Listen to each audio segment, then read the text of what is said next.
Hey there, YouTube land, and well, let's talk.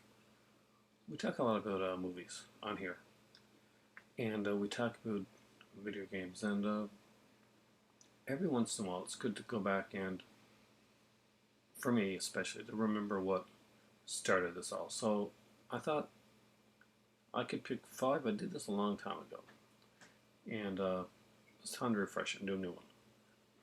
Pick five comics, not regular comics, no Marvel, no DC, anything like that. At least none of their normal stuff. And thing that I can suggest for you for reading material, because every once in a while it's nice to clean the palate from all the watching and all the game playing and actually read something. So, yeah, I'm not going to suggest any. There's a lot of this new stuff that's out now. I'm actually going to go back a bit and give you some stuff that you can actually read that's been out for a while. So there's always a chance getting something like this at a fairly decent price. These are all things that I bought originally back in the day, and I'm guessing that hopefully now these things are either gone down in price or you can find a little bit easier, hopefully. But let's start out. First one is the Mammoth Book.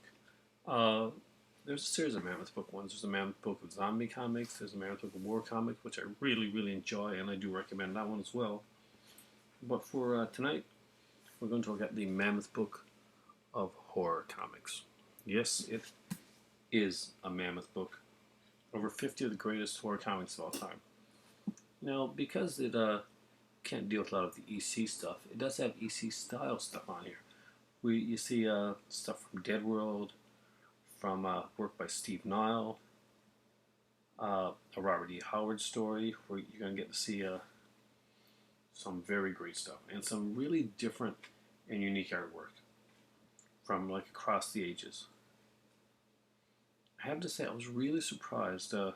I thought that because it was, this was a book where it wasn't like reprinting a lot of the more well-known, bigger companies. Maybe it was going to lack, or it would lessen it for me. But I gotta say, this was a damn good read, and it goes over 500 pages long. So when this is Mammoth Book, it really seriously means it. It even has a version of Pigeons from Hell here. So if you remember that story, it's got it here like completely like no words at all. And there's like the EC style stories in here. Of course, these are all done in glorious black and white. And I say glorious black and white because that's kind of what I prefer when it comes to a lot of these things. Like I got the color ones as well, but for this type of stuff, I really do like the black and white. And what's really cool about these here is, whereas a lot of companies were stringent about code and stuff like that, even EC had a certain limit that they would go to. There was other ones, like kind of other where they were copy ones, where they were ones just wanted to make a splash, actually managed to go just a little bit farther. So the Mammoth Book of Horror Comics, strongly recommend. Next up is one that is an actual ongoing series. It was the last time that I read it. And that's been a while. And it's a shame because I really had to pick it up and read and start reading these again. But I really love this. It started out with more of a single issue type, almost like a horror story type of thing. But what I didn't like is when it got into the more mythos style. And I know it had to go there to keep it going, but I did like the single stories, especially early on with the really amazing artwork. And that is Grimm's Fairy Tales. It has incredible art. This is the first volume right here. And the art drew me in. That, and I'm a really big fan of the Grimm's Fairy Tales. And I like the idea of a story where basically they show like a modern day thing that's going on that relates to the Grimm's tale. And we see the Grimm's Fairy Tale in a much, much different light, in a much more horrific light. And not all stories end happily. And especially the early stuff of this here, there is some fantastic artwork. There's some changing across, but Grimm's Fairy Tales, especially the early volumes, strongly recommend it. It's one of my personal favorites. This one here, the first volume, has Red Riding Hood, Cinderella, Hansel and Gretel, Rumpelstiltskin, Sleeping Beauty. But not the way you're used to. And even as a Robert Bridegroom, which is a good story. Next up is one that's finished now. So if you're the type of person that would like to read a complete story and, hates waiting for the next month or the next issue or whatever, then you can pick up, well, you can pick up all the graphic novels now. This one here, and it's Joe Hill's Magnificent Lock and Key. This is the first volume here, Welcome to Lovecraft, and it is amazing. The art in this thing here, the story, it just goes in so many different directions. There's some great twists along the way. Characters live, characters die, characters change. And there's never a boring issue.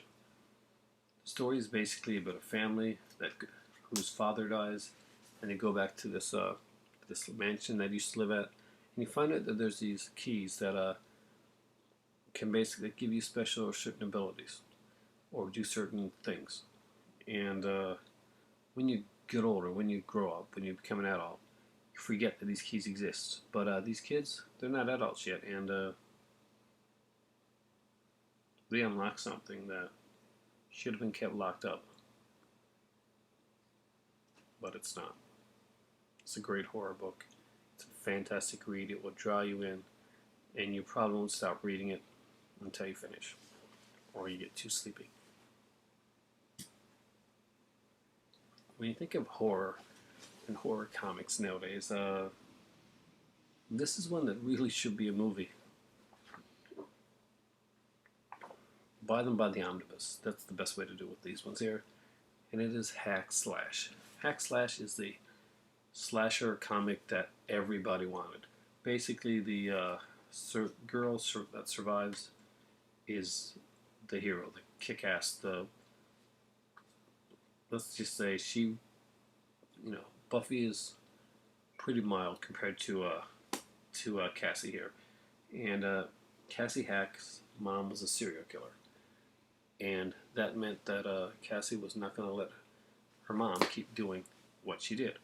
So she stopped her with most violent means and set her on the road to going after and stopping many more serial killers. But she realized quickly that just like in the movies, serial killers can be pretty hard to kill and they can come back, but there's reasons for it. Throughout this one here, she'll meet Chucky, she'll meet Herbert West from the Reanimator films, and you'll be glad that you read this one here. Hack and Slash. This is volume 2. My summing it about volume 1. And I will say there is nudity and stuff in this one here, so if you're younger, you might want to get your parents' permission before you go into something like this. But stories are fantastic. There are a lot of really, really cool stuff. My favorite was when they did the Archie issue. Basically, yeah, they did one that's pretty much like an Archie comic, except it's pretty violent and it makes sense. You gotta you gotta read the story to see why they can do it in an Archie format and have it make sense for a serial killer. But it really does. It seriously really does. This is probably one of my favorite comics of all time. And last but not least, the one that actually was originally put up by Marvel, but these here were put up by Dark Horse. And it's one of the things that got me really into reading this type of stuff.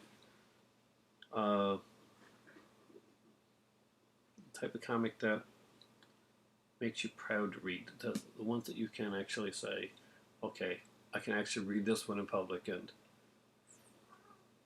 feel pretty stoked about it. Not have to be like, oh no, it's a comic book type thing. I like my comics anyway, so it doesn't matter to me, but some people do. But not with this one. Savage Sword of Conan is amazing. This is volume 1. I have the first 4.